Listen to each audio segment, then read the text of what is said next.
paz do Senhor, meu irmão, minha irmã. Eu te convido a mais uma vez meditarmos na palavra de Deus, dessa vez no livro de 1 Crônicas, capítulo 14, versículo 14, que diz assim: De novo Davi consultou a Deus, e este lhe respondeu: Não subirás após eles, mas rodeia por detrás deles e ataca-os por defronte das amoreiras. E há de ser que, ouvindo tu um estrondo de marcha pelas copas das amoreiras, então saia a peleja, porque Deus saiu adiante de ti a ferir o exército dos filisteus. E fez Davi como Deus lhe ordenara, e feriu o exército dos filisteus, desde Gibeão até Gezer.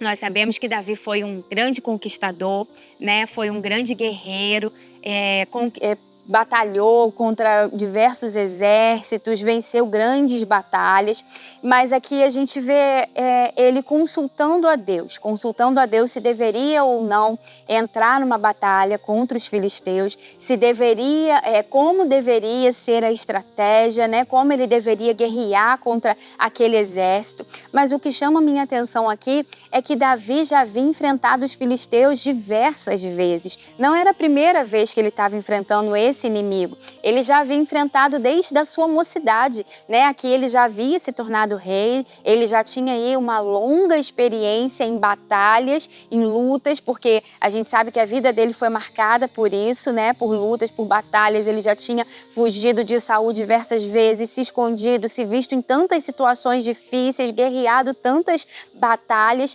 E aqui, né, após ser rei, ele continua com o mesmo padrão, consultando a Deus. Se deveria ou não enfrentar os filisteus, como eu já disse, um inimigo antigo, o primeiro inimigo que ele enfrentou quando ele ainda era um rapaz. A gente lembra da história de Davi e Golias, né? Golias era um filisteu, ele estava ali representando o exército filisteu.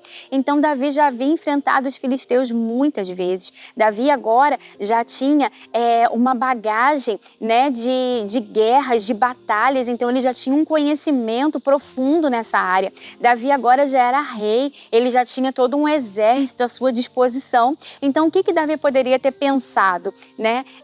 Agora eu já sou rei, agora eu já tenho um exército, agora eu já tenho um conhecimento, agora eu sou forte, eu vou lá, eu vou enfrentar, eu vou fazer, eu vou acontecer. Se quando eu era só um rapazinho, eu tive êxito, eu fui vitorioso, quem dirá agora, né? Quem dirá agora que eu sou poderoso, que eu sou forte? Ele podia ter pensado nisso, mas a gente não vê isso na vida de Davi. Pelo contrário, a gente vê mais uma vez ele buscando a orientação do Senhor.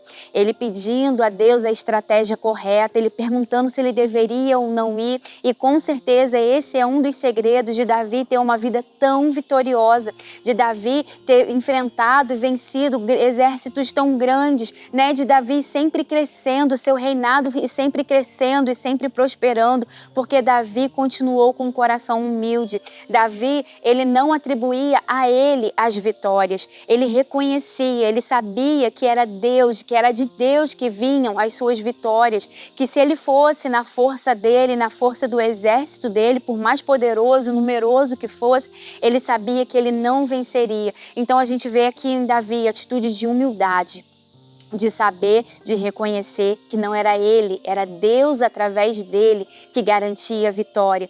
E a gente vê aqui também a atitude de dependência. Ele não se apoiava no exército dele, ele não se apoiava na posição de rei que ele tinha. E a força dele estava em Deus. Irmãos, que lição poderosa que isso traz pra gente, porque às vezes a gente vai enfrentar inimigos, situações que a gente já passou algumas outras vezes e a gente pensa, isso aí vai ser moleza, isso aí eu sei fazer, eu sou inteligente, eu me estudei para isso, eu tenho capacidade disso, né? Eu já fiz isso tantas vezes. E aí a gente vai apoiado na nossa força. Às vezes a gente se apoia no recurso que a gente tem, às vezes a gente se apoia na rede de apoio de pessoas, né? De conhecimentos, de conexões que nós temos. Às vezes a gente se apoia em tantas coisas, né? Às vezes a gente vai enfrentar desafios, situações que pra gente são simples demais e a gente nem consulta a Deus e a gente nem pede ajuda de Deus e a gente depois nem reconhece que foi Deus que fez aquilo acontecer, que foi Deus que nos trouxe a vitória. E aí a gente erra, e aí a gente peca, e aí a gente pode tomar decisões erradas, direções erradas, atitudes erradas. Mas na vida de Davi, mesmo sendo inimigos conhecidos, mesmo ele já sendo forte e poderoso, ele sempre continuava consultando a Deus. E Deus aqui deu uma estratégia diferente nessa batalha, né? Deus falou, você vai enfrentar sim, mas você não vai de frente, você vai de trás, você vai esperar ouvir o barulho das amoreiras. E Deus foi dando toda a direção, Deus foi dando toda a estratégia, porque cada batalha, meus irmãos, Deus vai dar uma estratégia diferente pra gente. Às vezes você venceu uma luta lá atrás de uma forma, mas agora a mesma luta, Deus vai te dar uma direção diferente, uma estratégia diferente, porque Deus sabe o jeito certo, a hora certa de fazer. Então a gente precisa, como Davi, sempre pedir direção a Deus, sempre ouvir as estratégias de Deus, não fazer nada por conta própria, sempre depender. Deus quer que a gente dependa dele dia após dia, né? Porque ele tem as direções para nos dar. E esse coração humilde, né? E esse coração submisso, e esse coração que reconhece, que confia, né? Que sabe que a vitória vem de Deus e não da gente. Então que o Senhor nos abençoe, que o Senhor nos ajude e que a gente sempre mantenha esse coração, como o de Davi, né? Que buscava a Deus direção, estratégia e obedecia tudo que o Senhor falava. Que o Senhor continue te abençoando e falando no seu coração. Em nome de Jesus.